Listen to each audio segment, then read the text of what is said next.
In this lecture, we're going to talk about robot joint control. That's how do we actually make a robot move.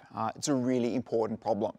So using some of the principles that we've already learnt about in this course, we have a robot here, and we're going to say, I want the robot end effector to be at this particular pose. This is a constraint that comes from the particular task that I'm trying to do. I'm a robot arm and I want to pick up this particular object, then I know the pose that the robot end effector has to achieve.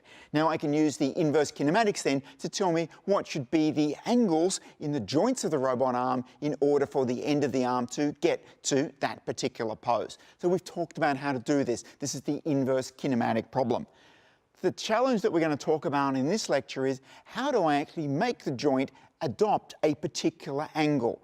The joint's got a motor in it, and it's got some sensors in it. So we're going to talk about the control system that makes that joint have the particular angle that we want it to have. This is the joint control problem.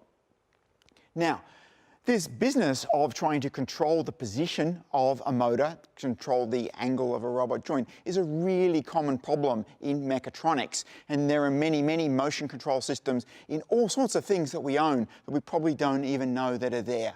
In an inkjet printer, there is a very precise motion control system that's moving the print head across the paper. Another motion control system is moving the paper backwards and forwards through the printer.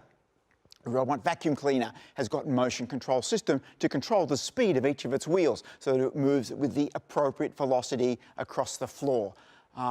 Within a hard disk drive in your computer or within a DVD drive, there is a head which reads the information off the spinning disk. And it has to be it has to be positioned really precisely over the disk surface. So these motion control systems are very, very pervasive pieces of technology in the modern world. And so what we're going to learn about today is a very particular case of a motion control system. It's a motion control system that's controlling the angle of a robot's joint.